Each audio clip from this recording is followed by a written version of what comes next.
Welcome to Star Teacher Training. This is the channel for EFL teachers who have large classes of preschool and primary school students.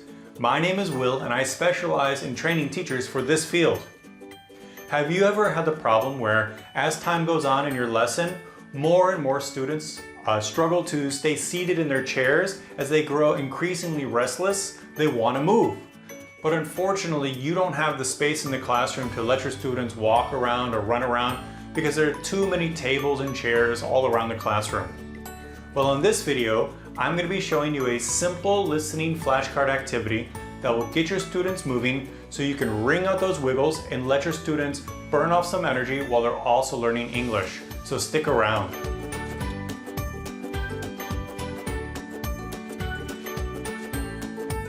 So one thing about kids is they've got to move. They've got tons of energy and their brains are constantly demanding that they move around so that their brains can better figure out how to use their arms and legs, their fingers and their toes. Really, it's hard for your students to stay seated for a long period of time. And we're talking about 5 minutes, 10 minutes, or 15 minutes. The younger your students are, the more often they need to move. And if you don't give your students an opportunity to move around in your class, then your students are going to really struggle. They're going to get more and more restless. They're going to want to move around in their chairs. They're going to struggle to stay focused on your lesson. And more likely, they're going to act out because they're uncomfortable. This is especially true if you teach grade 1, where your students aren't used to sitting in the big kid chairs with the big kid desks. First semester is a really big adjustment for a lot of grade 1 students, and so they have an especially large need to move around because they're just uncomfortable.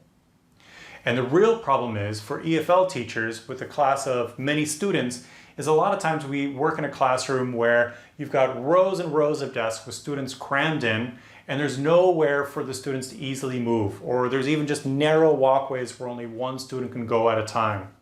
Or if you're teaching in preschool and you've got an open room, but you have a lot of chairs, some small tables, and a lot of other things that students can trip over, it's not really safe sometimes to have your students moving around too much because they might bump into something or they might bump into each other. So it can be really difficult as an EFL teacher to get our students opportunities to move around. Fortunately, movement doesn't mean just like running around or playing sports in the classroom. In fact, there are lots of effective EFL activities that you can do that involve movement and also will get your students using English. One of my favorite examples of these is Flashcard Safari. In this activity, all you need are some flashcards and some sticky tack. What you do is you put your flashcards up on the walls around the classroom, and then you tell your students to get their cameras out. And they can do that like this. And when they take a picture, they just say, click. Then as you play the game, you as the teacher, you call out the vocabulary that's on the flashcards around the walls. And your students turn around and they take photos of those flashcards. So you could say, there's red. Your students look around and take a photo. There's green. Students look around and then they take their photos. What you can do is you can just go from slow to faster and faster and faster to increase the challenge. And you can also go from just using very short sentences or only the vocabulary to using longer, more complicated sentences to challenge your students' listening abilities. A couple other tips when you're setting this activity up is one, you can use sticky tack or you can use tape to put the flashcards up on the walls. Make sure you don't put them on any sort of painted surface because when you tear off the sticky tack, you might tear off the paint. So put it on glass or metal or plastic, works really nicely.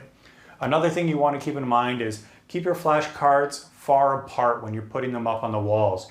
If you put your flashcards too close together, then you as a teacher, you won't be able to tell what your students are actually pointing at during the game. So make sure you leave lots of space in between each flashcard.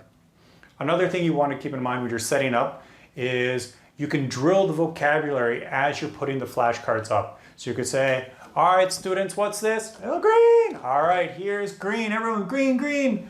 And just do that as you're putting the flashcards up around the classroom so you keep everyone focused on you and everyone then also knows where those flashcards are and they'll be ready to play the game.